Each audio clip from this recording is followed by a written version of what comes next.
یہ ایسا وظیفہ ہے، ایک حدیث پاک میں آتا ہے کہ یہ 99 بیماریوں کا علاج ہے، اس میں سب سے کم درجے کی بیماری ہم اور غم ہے، یہ دکھوں کا مداوع ہے۔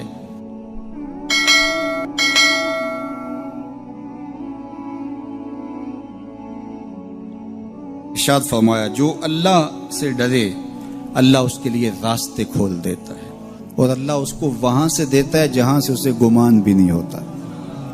وَمَن يَتَوَكَّلْ عَلَى اللَّهِ فَهُوَ حَسْبُهُ، اور جو اللہ پر بھروسہ کرے اللہ اس کے لیے کافی ہو جاتا ہے، اس کی ضروریات کا وہ خود کفیل ہوتا ہے، اور اس کے کام اس کے ذمہ کرم پہ ہوتے ہیں، کو ہو کے دیکھے اس کا۔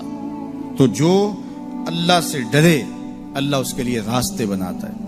حضرت عوف بن مالک رضی اللہ تعالی عنہ الاشجعی حضور کی خدمت میں حاضر ہوئے اور عرض گزار ہوئے کہ میرا بیٹا سالم مشرکین کی قید میں ہے اور میں فاقوں کی حالت میں ہوں، تو فرمایا آل محمد کے پاس ایک سیر جو ہیں، بس اس کے علاوہ ہمارے پاس بھی کھانے کے لیے دنیاوی اسباب نہیں ہیں۔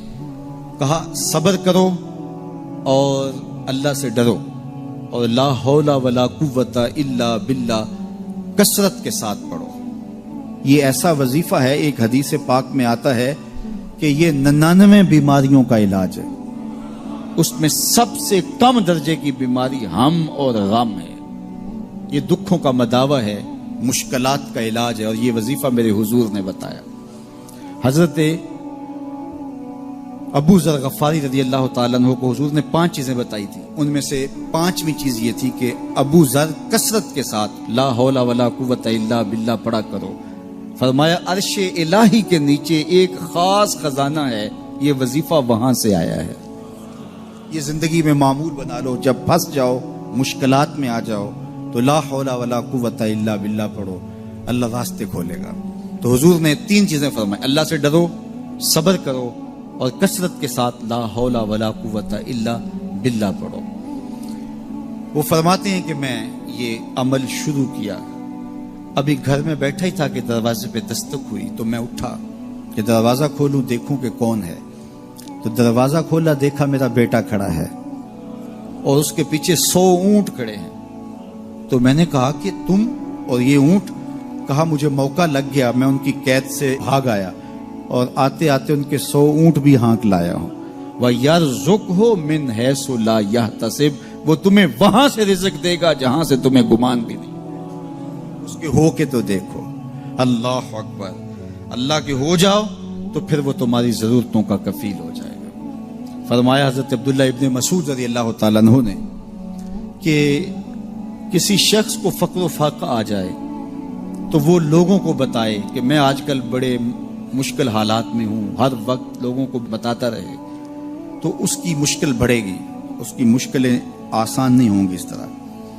اور اگر وہ اپنی اس مشکل کو کسی سے شیئر نہ کرے بلکہ مصلی بچھا کے اپنے رب سے کہے کہ مالک فقر و فاقہ آ گیا ہے اور اس کا علاج تیرے پاس ہے، اس مرض کا مداوع تیرے پاس ہے۔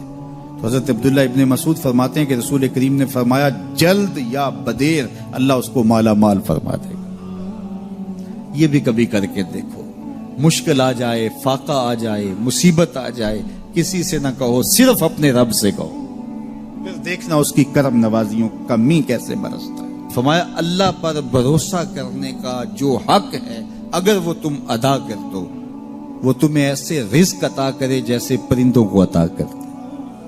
ہم تو دکان پہ جانا ہوتا ہے، فیکٹری میں جانا ہوتا ہے، ہم اپنے کاروبار پہ جانا ہوتا ہے، نوکری پہ جانا ہوتا ہے، مزدوری پہ جانا ہوتا ہے، ہمیں پتہ ہے کہاں آج صبح جانا ہے، لیکن پرندوں کو کوئی پتہ نہیں ہوتا کہاں جانا ہے، راس المال بھی نہیں ہوتا، لیکن صبح نکلتے ہیں، شام کو کبھی بھی خالی پیٹ نہیں آئے۔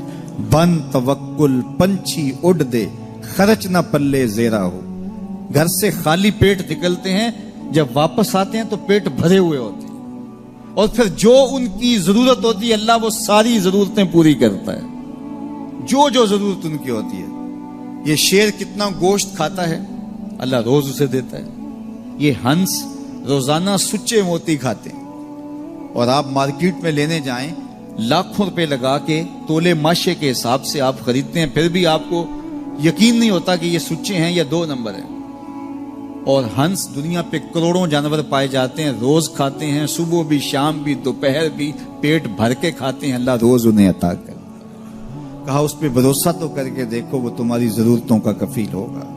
اس پہ بھروسہ کرو گے وہ تمہیں وہاں سے دے گا جہاں تجھے گمان بھی نہیں ہوگا.